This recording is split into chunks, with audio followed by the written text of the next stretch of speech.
I V M. भाई हम हिंदुस्तानियों को बतियाना बड़ा पसंद है। बंगाली में अड्डा, उड़िया में खोटी, कन्नड़ा में हरटे और हिंदी में पुलियाबाजी। इस कला के लिए हमारी हर भाषा में एक शब्द है। तो प्रणय और मैं तो अक्सर मिलकर पुलियाबाजी करते ही रहते हैं। हमने सोचा कि आपको भी इसमें शामिल कर लिया जाए। तो आइए प्रणय और सौरभ के साथ करते हैं पुलियाबाजी। प्रणय, क्या हाल है? बस सौरभ, मजे में। प्रणय, कुछ टाइम पहले एयर इंडिया का प्राइवेटाइजेशन हो गया, तुमने देखा होगा। शुरू हुआ है, अभी तो खत्म नहीं हुआ है। अच्छा, अभी खत्म ऐसा है क्या? हाँ। तो लेकिन मेरे को ये बताओ, ये मतलब एयर इंडिया का प्राइवेटाइजेशन भी मतलब ऐसा 20 करोड़ रुपए रोज का हम लोगों को नुकसान हो रहा था। मतलब पानी सर के इतना ऊपर चला गया, तब जाके मजबूरी में लगा जैसा कि फाइनली करना ही पड़ा, कोई चारा नहीं था। या फिर तुमको लगता है ऐसा सरकारों का कुछ मन बदल गया है कि अब खर्चे जो हैं, चीजें सरकार को वही करने चाहिए जो सरकारी काम हो, और ये सब जो कंज्यूमर वगैरह की चीजें हैं ये तो मार्केट पे छोड़ देनी चाहिए? तुमको लगता है क्या कुछ ऐसा अब हृदय परिवर्तन हो गया? हाँ, नहीं सौरभ, वैसे तो प्रधानमंत्री ने ये भी कहा था कि governments business is not to be in business. ऐसा तो पार्लियामेंट में भी कहा था 1-2 साल पहले। लेकिन सच्चाई थोड़ी अलग है। आप देखिए तो सरकारी कंपनियों की जो संख्या है वो तो बढ़ती ही जा रही है। आपने भी कहा है कि ये कई बार पुलियाबाजी पे, तो ऐसा कोई हृदय परिवर्तन तो हुआ नहीं है। और मुझे लगता है कि हालांकि सरकार और कई बार सरकारें कहती हैं कि हम कम बिजनेस में अड़ंगा डालना चाहते हैं, लेकिन सच्चाई थोड़ी अलग है। तो कितनी हो गई है बिजनेसेस का नंबर? ध्यान है तुमको कितना, कहाँ से कहाँ पहुंच गया है? मुझे ध्यान तो नहीं है, लेकिन 1000 से तो ज्यादा। हाँ, करीबन 1500 से ज्यादा है। बाप रे। तो ये और ये नंबर जो है पिछले 5-7 साल में बढ़ा है, बेसिकली घटने की जगह। हाँ बिल्कुल। तो 1951 में 5 सरकारी कंपनियां थी। 2019 तक 348 कंपनियां थी जिनमें यूनियन गवर्नमेंट का मेजॉरिटी स्टेक है, और वो 1100 तो स्टेट गवर्नमेंट की पीएसयूज है। तो आप लगा ले टोटली 1500। तो नेहरू को इतनी गाली मिलती रहती है, बेचारे ने 5 ही कंपनी से शुरू करी थी उन्होंने। हाँ, तो शुरू तब किया था। ठीक है। तो ये तो इसमें हमको क्या क्या पेचीदगी समझनी चाहिए प्रणय? तो ये सरकारें एक तो ये क्यों करती हैं और क्यों उन्हें नहीं करना चाहिए, ये दोनों चीज जरा बताओ। हाँ, इसमें हम लोग थोड़ा और सोचने की कोशिश करेंगे कि ऐसा क्यों होता है। ठीक है, हम लोग एक सरकार या किसी एक व्यक्ति को ब्लेम कर सकते हैं, लेकिन सच्चाई वो नहीं है। अगर आप देखें तो हम खुद चाहते हैं कि सरकार और चीजें करे, सरकार कई चीजें करे, हमारे सब जीवन के सब प्रॉब्लम सरकार सॉल्व करे, माई बाप सरकार हो। तो ये चीज मुझे लगता है काफी ज्यादा प्रॉब्लम है, और इसी वजह से सरकार हर क्षेत्र में है, और इतनी सारी कंपनियां भी रन कर रही है। तो इसका मैं सिर्फ इसे अटकलें नहीं लगा रहा हूँ, इसका कई बार शोध भी हुआ है, और बहुत ही एक इंटरेस्टिंग रिजल्ट सामने आया सौरभ, कि हम लोग जो आम अपने निजी जीवन में हम लोग हमेशा अपॉर्चुनिटी कॉस्ट को समझते हैं। अगर हमें ये शब्द नहीं पता, लेकिन इंट्यूटिवली तो हम समझते हैं। अब ये क्या है, इसको थोड़ा समझ लेते हैं। अपॉर्चुनिटी कॉस्ट मतलब सिंपल है, किसी भी चीज की अगर तंगी हो तो हम उस चीज, जैसे समय की तंगी हो या पैसे की तंगी हो, तो हमें उसके जो प्रयोग रहते हैं उनमें से एक किसी विकल्प को चुनना पड़ता है ना। और कई दूसरे विकल्प है जिनको हम त्याग देते हैं।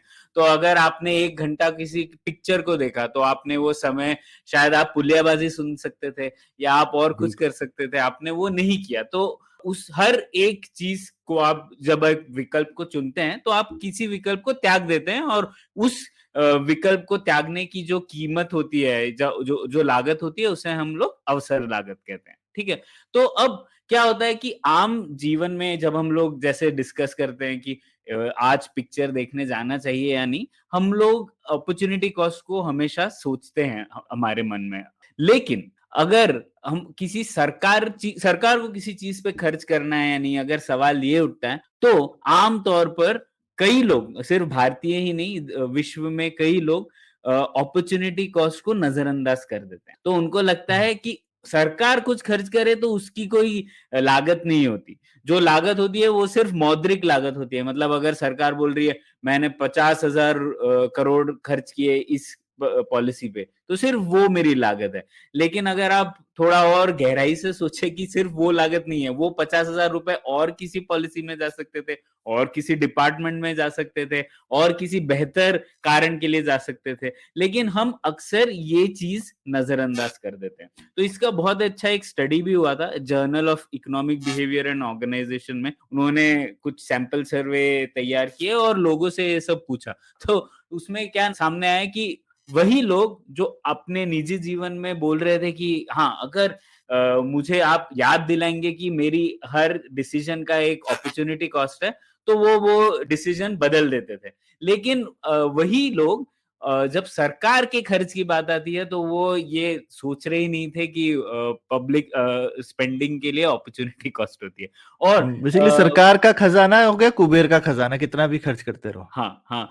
और युवा लोगों में ये इफेक्ट ज्यादा देखा गया है बूढ़े लोगों के कंपैरिजन में। तो ये अच्छा। भी इंटरेस्ट, मतलब अगर आप युवा इंसान है तो आपको और लगता है कि सरकार को सब कुछ करना चाहिए, या फिर आपके पास उतना एक्सपीरियंस नहीं है ये सोचने के लिए कि सरकार की जो स्पेंडिंग है उसके भी कोई और लागत होती है। तो ये उन्होंने रिजल्ट पाया। फिर उन्होंने ये भी पाया कि जैसे जैसे आप एक्सपर्ट होते जाते हैं, जैसे आप सरकार के अंदर काम कर रहे हैं वगैरह, तो आप अपॉर्चुनिटी कॉस्ट को और बेहतर समझते हैं। लेकिन अगर आप सरकार के बाहर हो तो आपको ये कम समझ में आता है। तो आपको लगता है कि सरकार को सभी करना चाहिए, क्या है खर्चा तो सबको सरकारी जिम्मेदार होनी चाहिए उसकी। कहीं एक जगह पे राजनीतिज्ञ जो हैं वो एक तरह से पब्लिक प्रेशर को या पब्लिक डिमांड को केटर कर रहे हैं कि भाई पब्लिक मांग रही है तो हमने दे दिया, अपनी जेब से भी क्या जाता है, आपने तो 5 साल बाद चले जाना है इधर से ना, तो खर्चा करके कट लो यहाँ से। तो वो अपनी तरफ से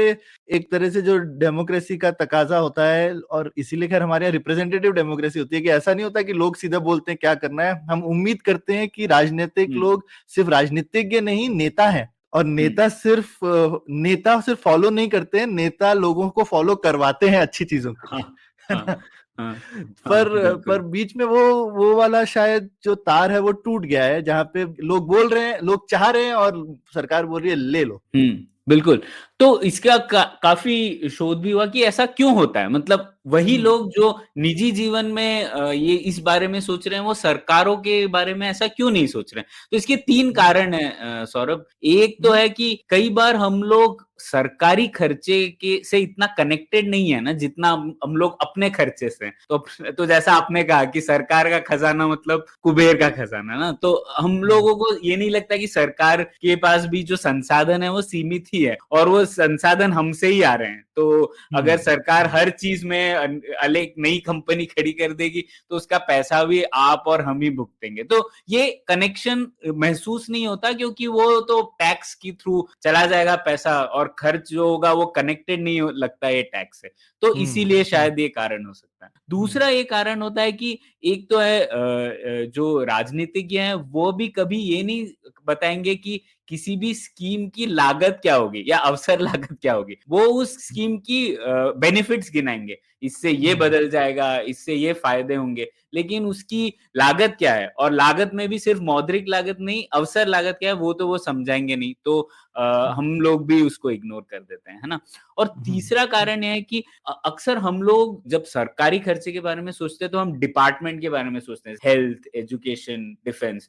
तो हमको लगता है अगर मुझे डिफेंस के बारे में बहुत लगाव है तो मैं करूंगा डिफेंस में, और खर्चा तो होना ही चाहिए, कुछ भी हो जाए, किसी भी स्कीम पे हो, लेकिन डिफेंस पे तो हुआ। तो हम लोग ये नहीं सोच पाते कि ये सिर्फ डिपार्टमेंट का खर्चा नहीं है, ये आप शायद उसी खर्चे को किसी और डिपार्टमेंट में भी प्रयोग कर सकते हैं, और शायद बेहतर भी प्रयोग हो सकता है किसी स्कीम लेवल पर आप सोचे तो ये चीजें जो हैं ये नहीं होती। तो ये 3 कारण हो सकते हैं। ठीक है, ये तो बहुत बहुत बढ़िया प्रणय तुमने समझाया कि भाई पहली चीज तो सरकारें क्यों ऐसा कर रही हैं, और दूसरा ये करने के बीच में जो गैप है, और सबसे बड़ा गैप शायद हमारे ही मन में, और इसीलिए हम ये पुलियाबाजी कर रहे हैं कि भाई अगर हमारे यहाँ से चेंज हो, ये हम अक्सर सरकारों को, और मैं थोड़ा बहुत दोष तो दूंगा कि भाई राजनेता में राज है पर नेता नहीं है अभी, तो वो नेता वाली बात हो तो मेरे नेतृत्व नहीं है, तो वो नेतृत्व वाली बात होनी चाहिए आइडियली, पर फिलहाल नहीं है, तो मेरे ख्याल से जनता को ही आगे आना चाहिए और बोलना चाहिए कि भाई अब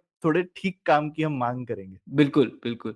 और इसका नतीजा यही हो रहा है सौरभ कि क्योंकि हम लोग ये मांग नहीं कर रहे हैं, सरकार कई स्कीमें चला सकती है, कई अलग-अलग चीजें कर सकती हैं, और फिर भी हम लोगों का मापदंड यही रहेगा कि उस स्कीम के फायदे क्या हैं, लेकिन हम लोग लागत तो देखेंगे ही नहीं। अगर लागत नहीं देखेंगे तो हर स्कीम अच्छी ही लगेगी, क्योंकि अगर आप किसी भी चीज पे 10,000 करोड़ खर्च करेंगे तो उसके कुछ फायदे तो होंगे ही ना। सौरभ, अगर मैं आपको 10,000 करोड़ दे दूं आपकी कंपनी के लिए, तो मेरे पास है वैसे, हाँ, पर तो आप खर्च कर देंगे तो कुछ ना कुछ फायदा तो होगा ही ना, कि कोई भी आप इम्प्लीमेंट करें। अब और कंपनी बैठ भी जाए, खर्चा होकर के किसी के पास तो पैसा जाएगा ही फाइनली, तो कुछ लोग तो उसके जिसको बोलते हैं लाभार्थी, नया शब्द आजकल निकला हुआ है, तो कोई तो लाभार्थी निकलेगा उस 10,000 करोड़ का। बिल्कुल, बिल्कुल। तो इसीलिए ये बहुत जरूरी है, एक रिस्पॉन्सिबल सिटीजन के तौर पे हमें ये भी पूछना चाहिए कि अगर सरकार बोलती है हम लोगों ने इतने फलाना लाख करोड़ की स्कीम निकाली या 1,000 करोड़ की स्कीम निकाली, तो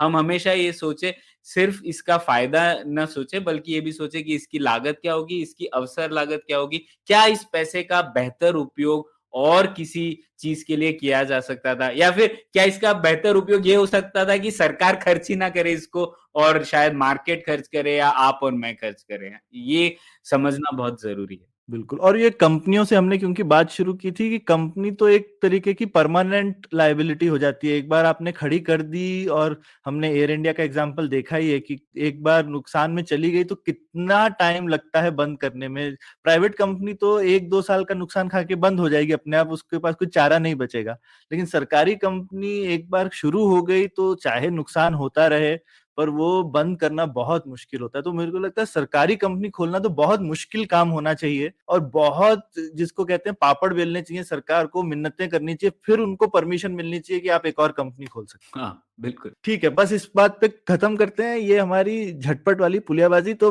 अपने दर्शकों से फिर से रिक्वेस्ट है, चैनल को सब्सक्राइब कीजिए, वीडियो शेयर कीजिए, बेल आइकन पे क्लिक कीजिए, और बताइए हमारा ये नया यूट्यूब पे जो छोटी पुलियाबाजी चल रही है वो आपको कैसी लग रही है। फिर मिलेंगे। शुक्रिया।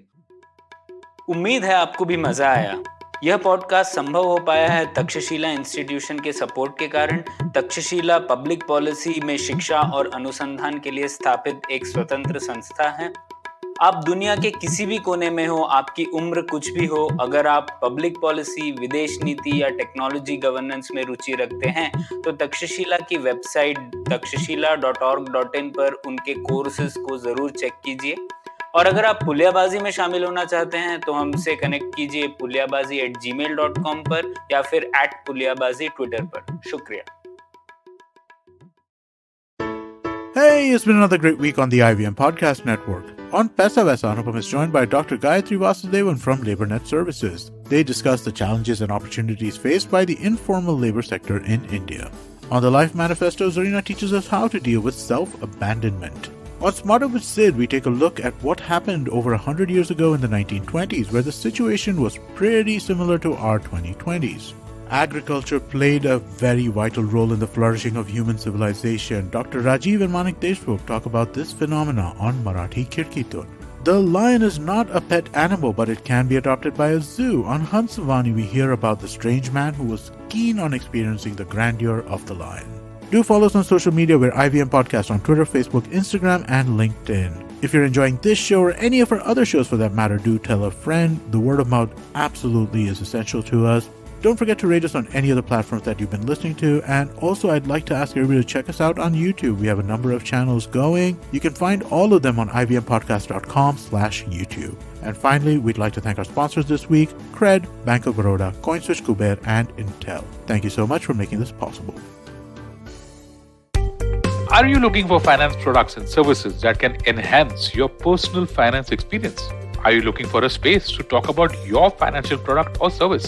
And are you looking for a crisp talk show where the conversation is all about money? Well, your search ends here. Hi, my name is Anupam Gupta and I'm host of the Paisa Vaisa podcast, and I invite you for the conversation about your personal finance on each Monday on the IVM Podcast app or the website or on any podcast streaming platforms. See you folks.